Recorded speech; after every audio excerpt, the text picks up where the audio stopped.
Good evening, everybody. It's Scott Gillum with the ShadowTrader Stock and Options short video.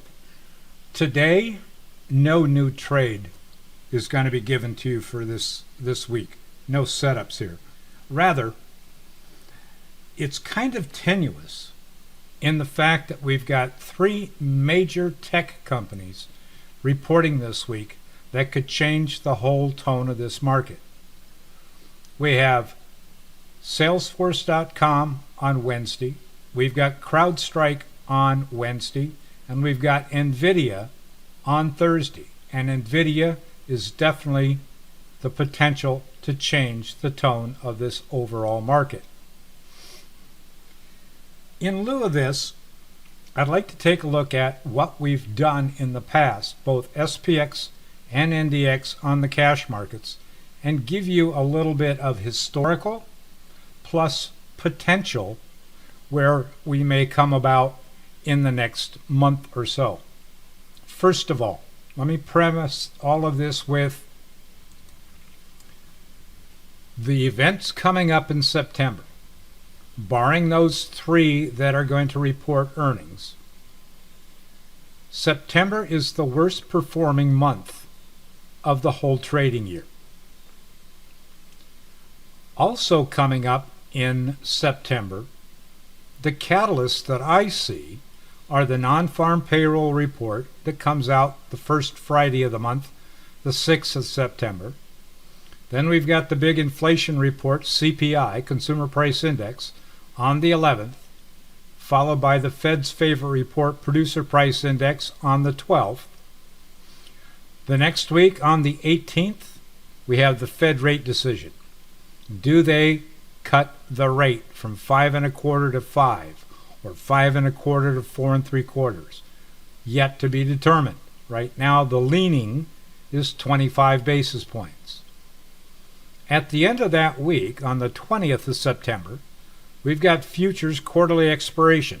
That means that U contract will cease to exist here and will go into the December contract. By the way, rollover for our purposes will begin on Tuesday of that week prior to the expiration Friday. And then at the end of the month, we've got a quarterly end for all of the reporting hedge funds, mutual funds, what have you, that have to do some accounting reporting of what they hold and what they don't, what they sold and what they bought.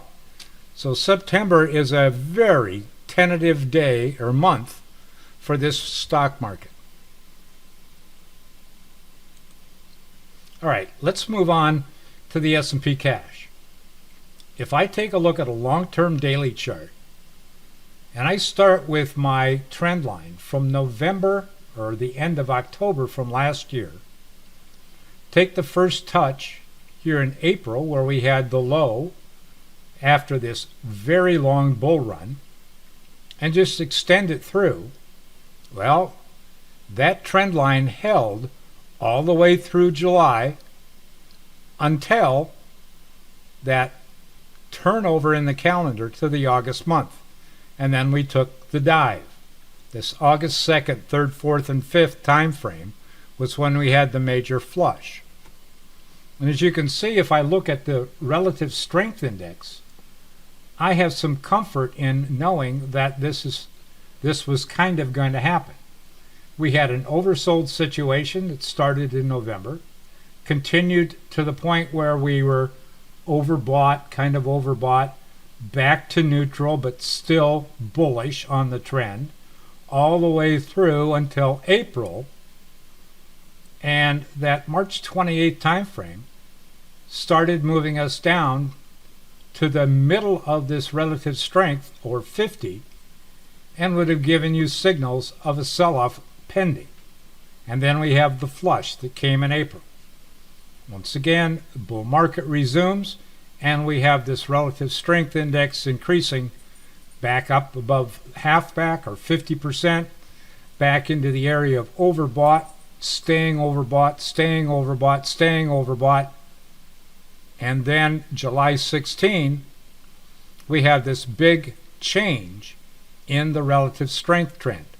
So anytime here from the 16th through about the 20th of July, you would have had a signal to exit some of your trades. Following that was the flush that we had in August 5th to be exact. And now the market is back on a resumptive trade on the upside, a bullish side. But what have we got going on today? This market right now is in consolidation or chop stagnation situation. We're not overbought, we're not neutral, we're not oversold, we're just marking time. And you can see that with the trend that's going on. Let's now move from that S&P 500 cash to the NDX and see if that same situation holds true. In essence, it does. We go from that November low to the April low to establish that trend line. We lose that trend line at the end of July, definitely broken in August on the big flush. but the recovery that's ensued in the last 2 to 3 weeks has brought us back above the trend line. Let's back up one. Let's go back to the SPX. The flush of the trend line and now the recovery to that trend line. So SPX and NDX have recovered to their longer term trend line. And what do we have going on with the current trend? Well, the NDX is not in that stagnation or consolidation period. It's starting to roll back from a near overbought to a neutral level with the trend going down. There's a lot more bearishness tagged to the NDX at this point in time. That's all well and good for right now, but how about going forward? All right, if we go forward, and I slide this chart forward, by using the options chain, I can get a sense of where the market makers have got railroad tracks or guardrails or outside limits to where they expect the market to move. Here on the SPX chart, for example, SPX options for this week have got a lower boundary at 55.20 and an upper boundary around 57. We are right in the middle right now today. That railroad track guideline is what you can use in your choice of what strike and what time period to use for your options trading. Let's push this one step further. The larger box to the right is the September box. And the September market maker moves have us with a lower boundary at 5,440 and an upper boundary of an all-time high at 58.30. Remember, our all-time high was here at 56.85. So September could be an all-time high. It also could mean that we are now below the trend line once again to the lower boundaries of the 20 and the 50 simple moving average and sitting just at this consolidation on the flush from July or the consolidation that we had between June to July 1st.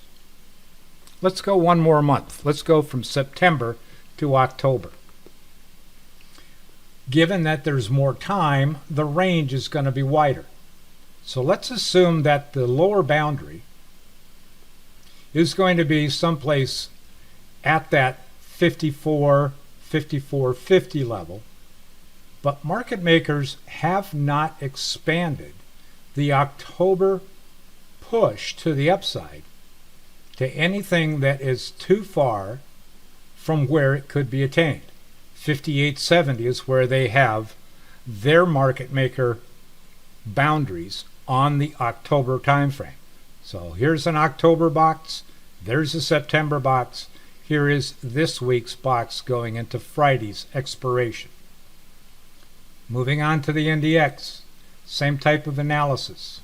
Going forward, this one is a little more ominous, and the NDX is a little more ominous in its own right.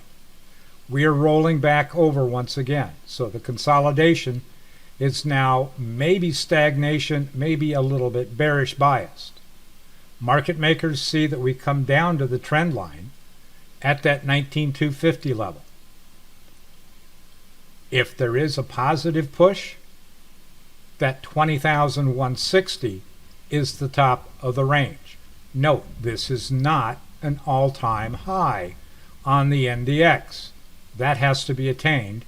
And also note the September market maker range does not give us a new NDX high, nor does the October range. October range only goes up to 2,360 and down to the 18,760 level. That's the September. The October pushes that lower boundary a bit lower, but it puts it back to that first cascade on the flush for NDX, then the bounces that we had for about a week. Again, back to some bottoming tail hammers at that 18.7 level. So going forward, I look for the SPX in consolidation, stagnation, or trying to just stay on top of the trend line with little bit for the upside and a little less on the downside push as we go through September, more bias, bullish bias into October. As far as NDX, my guidelines say the best case scenario here for NDX is to muddle through all of September without getting hurt and go on to October before we can start the big run to the upside. So there you have it. Cash markets, SPX, NDX, historical and projected levels as we go through this expiration week of September the 30th. Hi there, this is Scott Yellow from the Stock and Options Room of Live Trading Suite. If you enjoyed this video, please hit the like and subscribe buttons down below. And if you'd like to trade live with me in real time, click again that link in the description below. Good trading to you all, and I'll see you in the room.